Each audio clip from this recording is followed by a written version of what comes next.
El título de la predicación es La promesa por encima de la ley. Recordemos que el apóstol Pablo escribe esta carta a los hermanos en Galacia. Era un grupo de iglesias en lo que hoy es Turquía y parte de Grecia. Y en ese lugar se levantó una iglesia donde, pasado un tiempo muy corto, esos cristianos que habían abrazado la fe del evangelio comenzaron a retroceder, comenzaron a rezagarse y por ende cayeron en presa del error, de la falsa enseñanza de los maestros de aquel tiempo, los cuales los llevaron a alejarse de las cosas de Dios. Y en ese sentido Dios levanta al apóstol Pablo para exhortarles, para hablarles, y entonces da este mensaje de la carta a los Gálatas. Hemos leído un pasaje donde nos habla acerca de la promesa que Dios le hizo a Abraham y cómo esa promesa nos alcanza a nosotros hasta en la actualidad. Y vamos a estudiar qué significa que la promesa está por encima de la ley. Todos nosotros, los seres humanos, incluyendo a los cristianos, particularmente a los cristianos, aunque estamos y somos parte de la gracia de Dios y Dios nos ha salvado, algo que no podemos negar es que este cuerpo constantemente siempre es incitado a hacer lo malo. Repito, aunque somos salvos, aunque hemos nacido de Dios, tenemos que luchar contra nuestra carne que se resiste a la obediencia a Dios. Tenemos que luchar contra el pecado todos los días para que no gane terreno en nosotros. Y aunque somos obedientes y procuramos ser obedientes al Señor, tenemos ciertas cosas que están siendo permeadas por el pecado. Y usted puede preguntar: pastor, ¿en qué área mi vida puede estar teñida o puede estar permeada por el pecado? Una de ellas son los pensamientos. Constantemente luchamos en nuestra mente para que los pensamientos que lleguen a nuestra mente no sean que deshonren a Dios. Otra área donde el pecado constantemente nos está permeando o nos está atacando son en nuestras intenciones. Procuramos ser justos con las cosas que hacemos y decimos, pero a veces nos equivocamos. Las motivaciones, tenemos buenos deseos, buenas intenciones, pero muchas veces sin darnos cuenta hicimos algo que a Dios no le agrada. Y esto es resultado de que nuestra vida, a pesar de que somos salvos, tenemos que luchar con el pecado hasta el día que partamos de esta tierra, hermanos. Nuestras metas, nuestras oraciones, todo eso, hermanos, es permeado por el pecado y tenemos que luchar contra eso. Hay una palabra en el versículo 15 de Gálatas 3 que dice así: hermanos, hablo en términos humanos. Pablo baja su nivel pastoral, su conocimiento, su llamado, y se coloca en un plano humano para hablar esta palabra a los Gálatas. Y luego les dice un pacto. Esa palabra pacto tiene tres definiciones que vamos a ver con la ayuda de Dios. Primero, en el hebreo la palabra es berit y significa un acuerdo entre dos partes. La palabra en el griego de la palabra pacto es de ataque y significa disposición, testamento y voluntad. Es decir, esta palabra en el griego de pacto nos habla, o es equivalente cuando una persona hace un testamento para heredar una propiedad. Se hace el documento, se firma por las personas correspondientes. Y el día que no esté el que firmó ese testamento, el día que se abra, lo que se dice ahí se tiene que aplicar, ¿cierto o no? No se puede violentar ese pacto. Hay una tercera definición o tercer palabra que significa la ley. Y la palabra significa pacto o promesa. Estas son las tres palabras que hacen referencia al pacto. Recordemos, hace 8 días Dios nos hablaba que Dios hizo pactos en diferentes momentos con el hombre, particularmente con la nación de Israel. Y uno de ellos lo hizo con Abraham. ¿Se recuerda? En Génesis capítulo 12 le dice a Abraham: sal de tu parentela, Ahora la pregunta que yo me hacía cuando estudiaba eso, ¿por qué no le hizo la promesa a Taré, padre de Abraham? ¿Por qué no fue al padre de Lot? ¿Por qué fue a Abraham? Y allí encontramos entonces que los planes de Dios son únicos y perfectos para la redención del hombre.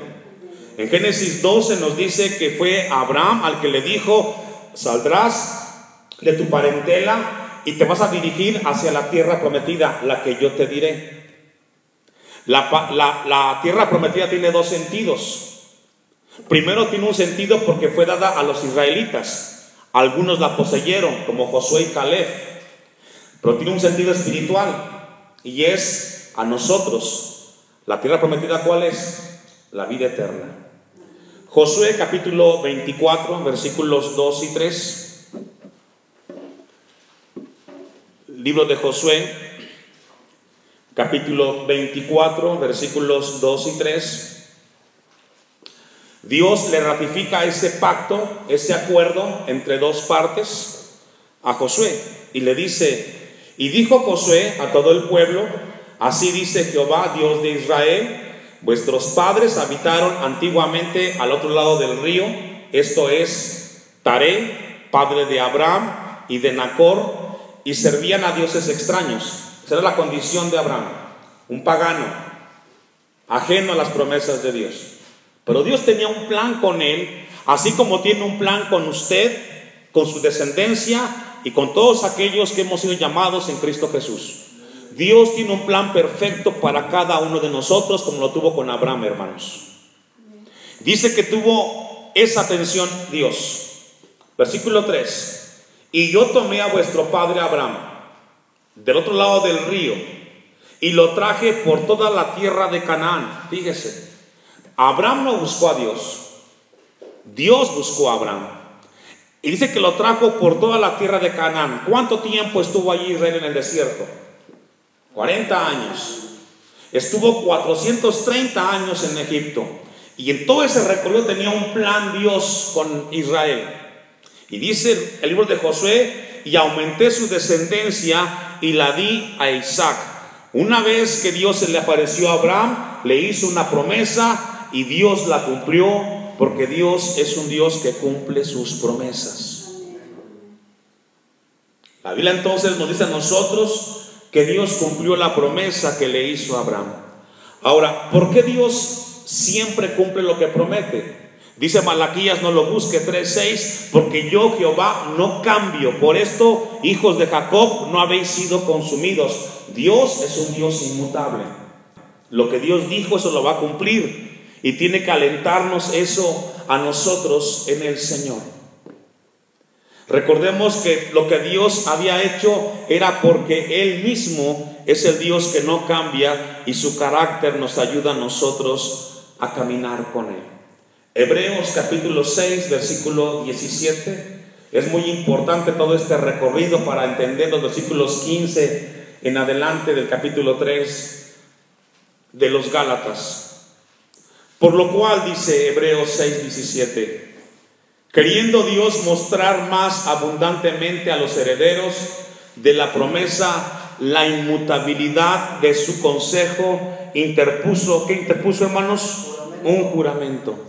18, para que por dos cosas inmutables en las cuales es posible que Dios te mienta, tengamos un fortísimo consuelo los que hemos acudido para asirnos de la esperanza puesta delante de nosotros, la cual tenemos como segura.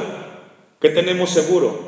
La vida eterna, la salvación de nuestras almas es algo seguro que hemos recibido a través del sacrificio en la cruz del Calvario. Nada ni nadie nos puede quitar eso, hermanos, que el día que partamos de esta tierra estaremos con el Señor por siempre. Es una bendición muy grande. Y firme, dice, ancla del alma y que penetra hasta dentro del velo.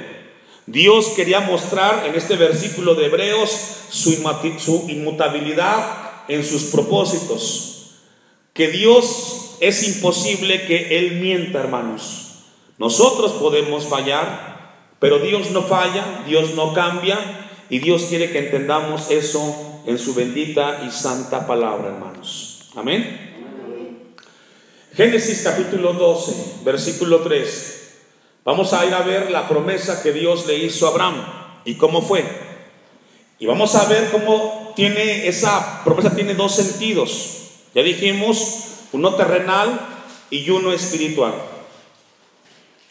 Génesis 12:3 dice el texto: bendeciré a los que te bendijeren, y a los que te maldijeren maldeciré, y serán benditas, ¿qué, hermanos? Y aquí tenemos el segundo sentido. El primer sentido es que Dios le dijo a Abraham: sal de tu parentela y te vas a ir a la tierra que yo te diré, y ahí serás bendición, que era la tierra de Canaán. Esa promesa la prometió y los israelitas allí estuvieron, y Dios le concedió que se levantara lo que hoy es la nación de Israel. Pero luego tiene un sentido espiritual. Dice el texto 12: y serán benditas en ti todas las familias de la tierra. ¿Qué significa? Vendría un Mesías, un Salvador, Jesucristo, que vendría a morir a esta tierra, y que a través de su sacrificio seríamos muchos bendecidos y seríamos salvos por la eternidad. Nuestra morada final, nuestra Canaán celestial, está en la eternidad. Y así como Dios le cumplió la promesa a Israel terrenalmente, la cumplirá a todos los hijos de Dios espiritualmente un día en la eternidad. Versículo 7, ahí mismo en Génesis 12. Y apareció Jehová a Abraham y le dijo: a tu descendencia. ¿A quién? A su descendencia. No a las descendencias, no, a la descendencia, de donde vendría Jacob, luego José, luego Moisés, y luego vendría lo que es Ruth, y se encaminaría hacia el Mesías. Y le dijo: a tu descendencia te daré esta tierra. ¿Cuál tierra? La tierra de Canaán, la terrenal, aquí. Pero también prometió una bendición para nosotros, y que es la espiritual. Y aquí vemos de que Dios ratifica entonces a Abraham ese pacto, un acuerdo entre dos personas. Ahora vamos a ir a Génesis capítulo 15, versículo 1, y vamos a ver cómo se llevó este pacto a cabo. Ahora, yo le hago una pregunta. Cuando Dios le hace esta promesa a Abraham, ¿usted cree que Abraham llegó a dudar de Dios? La verdad es que sí.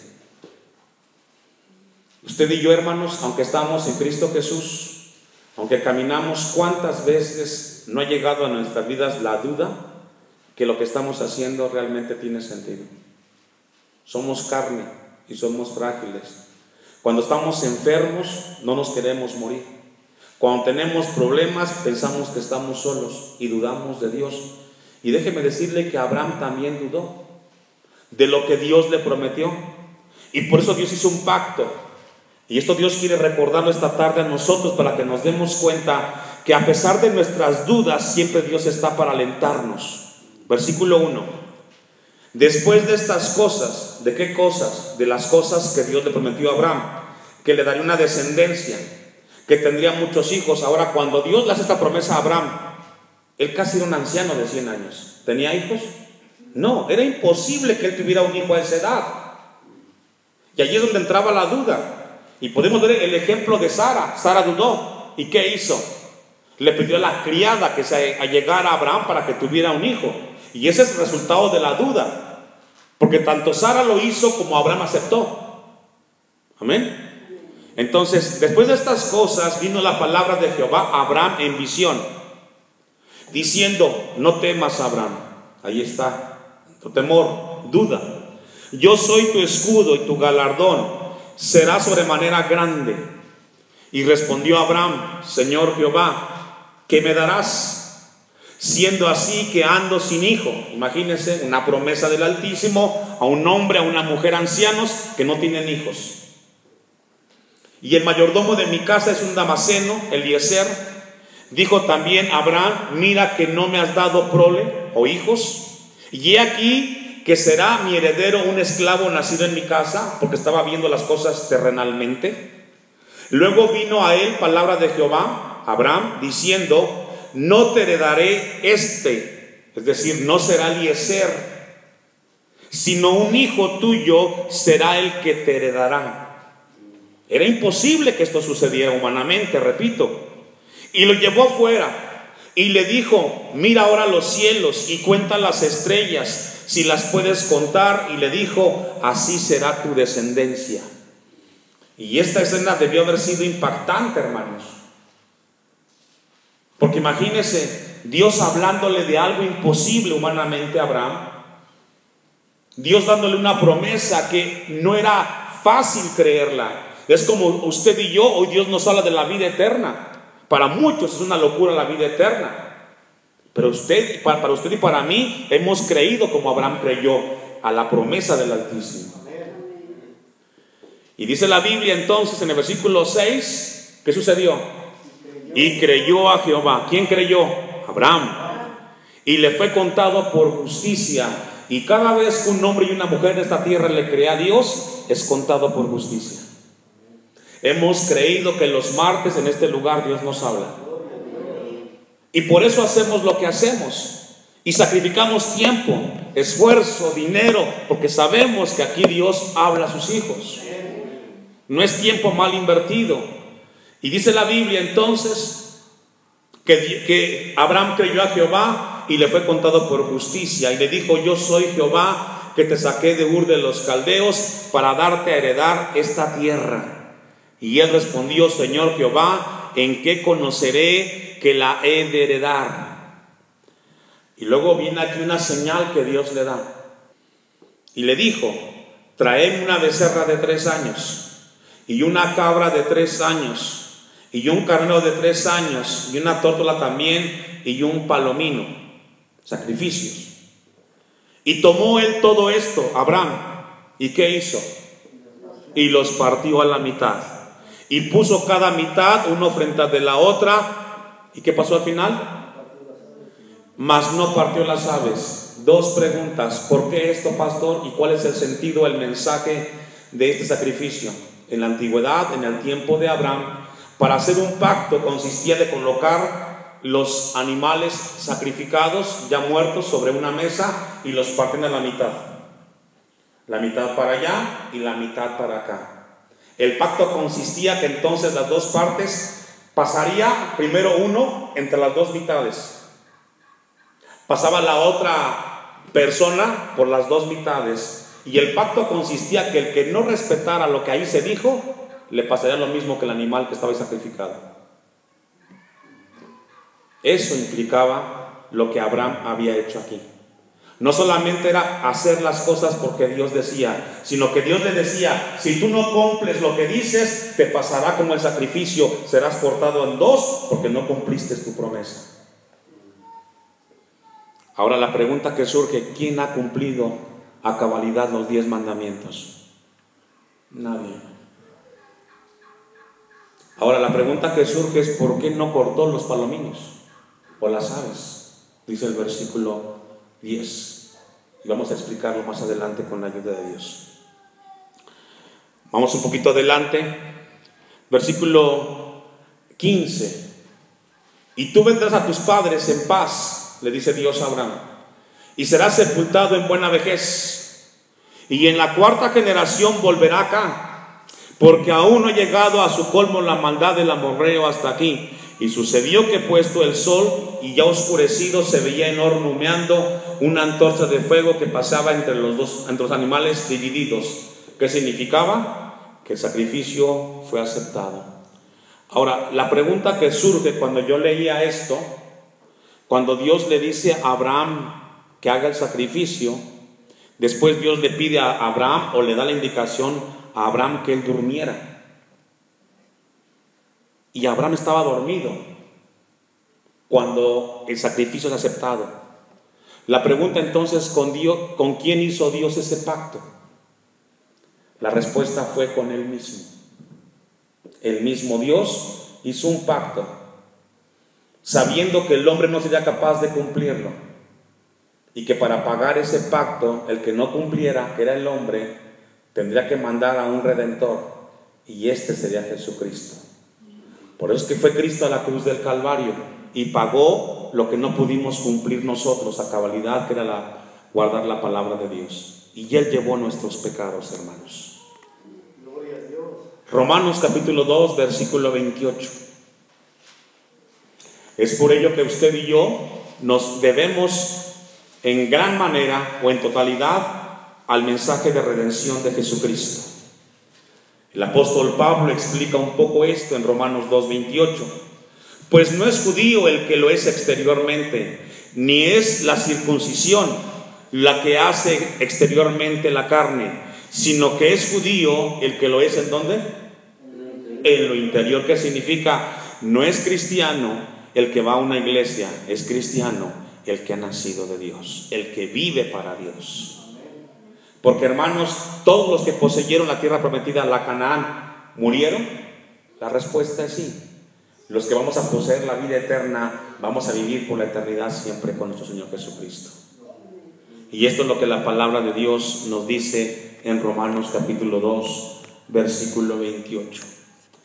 Dicho lo anterior, ahora sí vamos a Gálatas para entender lo que hemos leído con la ayuda de Dios a este momento. Gálatas capítulo 3, y vamos al versículo 15, donde nos quedamos. Hermanos, hablo en términos humanos, un pacto, ya vimos, es un acuerdo entre dos partes. Vimos cómo hizo el pacto Dios con Abraham, aunque sea de hombre, una vez. Ratificado, ¿qué? ¿Por qué? Porque le pasa lo que los sacrificios, morirían también, ni le añade. Ahora bien, a Abraham fueron hechas las promesas, a él, no a usted ni a mí, a Abraham, y a su simiente, donde vino Cristo. No dice, y a las simientes, como si hablase de muchos, sino como de uno, y a tu simiente, la cual es Cristo. Esto pues digo, el pacto, el acuerdo, previamente ratificado por Dios para con Cristo, la ley que vino 430 años después, que estuvo Israel en Egipto, no la abroga para invalidar la promesa. Porque si la herencia es por la ley, ya no es por la promesa. Pero Dios la concedió ¿a quién? A Abraham mediante la promesa. Dios le dijo a Abraham, en ti serán todas las naciones benditas. ¿En qué forma? Que a través del mensaje de la venida del Mesías, el sacrificio en la cruz del Calvario, nosotros alcanzaríamos la vida eterna. Ahora, este mensaje que están ustedes esta tarde escuchando fue lo que Dios ya le había dicho a los Gálatas. Ellos dijeron amén, pero con el tiempo se les olvidó y comenzaron a caminar hacia las obras de la carne, alejándose cada vez más de Dios. Versículo 20. Y el mediador no lo es de uno solo, pero Dios es uno. Luego la ley es contraria a las promesas de Dios. ¿Por qué? Porque para poder ser salvos obedeciendo los 10 mandamientos, había que cumplirlos a cabalidad. La promesa es contraria. ¿Por qué? Porque vivimos a través de la gracia y de lo que hizo Cristo por nosotros. Somos llamados a confiar en las promesas de Dios, porque solamente a través de ellas alcanzaremos nosotros la salvación. 22. Mas la Escritura lo encerró todo bajo pecado, para que la promesa que es por la fe en Jesucristo fuese dada a los creyentes. ¿Cuál promesa? La promesa de que Cristo vendría a perdonar nuestros pecados, a salvarnos de la condenación eterna, y eso a usted y a mí nos hace salvos en Cristo Jesús por la eternidad. Gloria a Dios por ello, hermanos. Todo lo que hizo en la cruz del Calvario, Jesucristo nos dio a nosotros la bendición de tener seguridad eterna. 23. Pero antes que viniese la fe, estábamos confinados bajo la ley, es decir, bajo guardar los 10 mandamientos. Dice la palabra de Dios, encerrados para que aquella fe que iba a ser revelada. De manera que la ley ha sido nuestro ayo. Ahí la palabra ayo es maestro, nuestra enseñanza. ¿Qué es lo que nos enseña los 10 mandamientos? Que nadie puede cumplirlos a menos que los cumpla alguien que no haya pecado, y solamente es Jesucristo. Ahora, cuando sucede todo esto, hermanos, cuando estamos delante de Dios, Dios no nos está viendo a nosotros como mortales, está viendo lo que Cristo hizo en la cruz del Calvario. Sacrificio perfecto, una vida perfecta, hermanos. Concluimos. Versículo 26. Pues todos sois hijos de Dios. ¿Por qué? ¿Porque somos buenos? ¿Porque somos mejores? No, porque hemos creído al mensaje del Evangelio. Solamente por eso, hermanos. Es por ello que todos los días tenemos que darle a Dios gracias por lo que Cristo hizo por nosotros en la cruz del Calvario. No hay día en el cual el cristiano no agradezca al Señor Dios Padre Celestial por lo que hizo Cristo por nosotros. Eso es todo.